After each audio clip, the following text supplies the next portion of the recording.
I'm a first-year teacher, but you will never believe what I found in my classroom on the first day of school. I watched as my students rose from their desks and trundled into the hallway, praying that their forlorn looks had stemmed up from the fatigue of starting high school instead of my really lengthy syllabus. Based on the amount of crumpled up balls of this meticulously crafted paper I had to scoop up from the floor, though, I doubted that I was going to be changing any lives this year. I watched as the final student passed through the doorway, and then I plopped myself down in the chair behind my desk. Never before had I felt so worn out. My temples were throbbing, my feet were swollen, and my chest was stretched so tightly, it felt like I was having a panic attack. You're gonna kill it today, Ben. You're born to teach. Kids are gonna love you. There's no doubt in my mind. The thought of going home and telling my girlfriend that I had chosen the wrong career field filled me with dread, so I sat there, unmoving, with my head in my hands for almost an hour, trying to ignore the stench of my cologne, which saturated the air around me and had the kids throughout the day, as far back as the second row, wrinkling their noses. Eventually, a custodian walked into my room and stirred me out of my stupor. I smiled at her weakly as she emptied the trash can.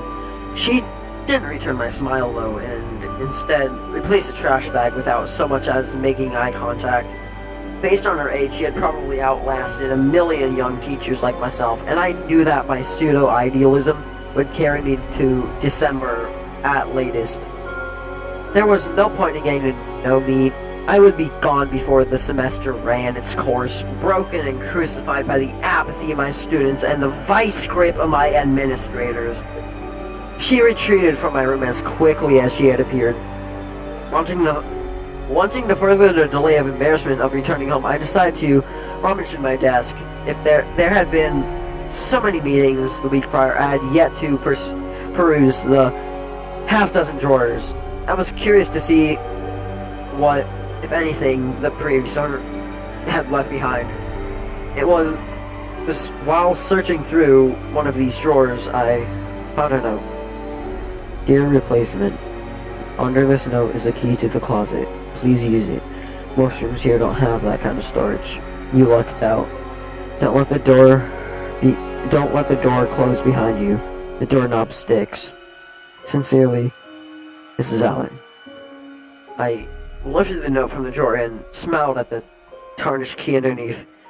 Mrs. Allen was right. I had lucked out. Most teachers in this decrepit building were lucky to have a filing cabinet in the room, much less a personal closet. To think that I had both lessened the sting of the day's failure bit. I raised the key from the drawer and walked over to the closet. It was nestled near the right corner of the inside wall and was housed by a thick wooden door.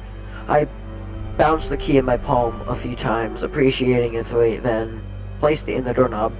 The moment I opened the door, my senses were assaulted by a thick wave of decay. Never before had I encountered such an overpowering odor. This odor was so bad, I felt like my sinuses were being pummeled by boxing gloves fashioned from dead fish, and I resisted the urge to gag. I fumbled for the light switch in the darkness. The closet was much, much deeper than I thought. Paltry overhead lights from the room only illuminated the first 5 feet or so. The rest of the closet was covered in shadows.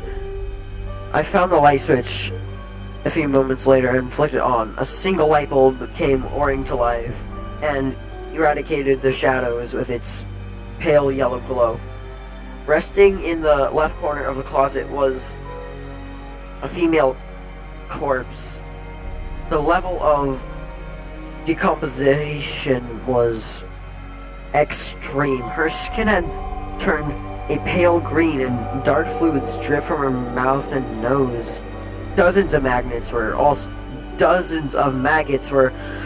nestled in the folds of her clothes, which were wrinkled and covered in dust. Just as I was about to turn my back and vomit, the voice of a custodian sounded behind me. She must have returned to the room while I had my back turned.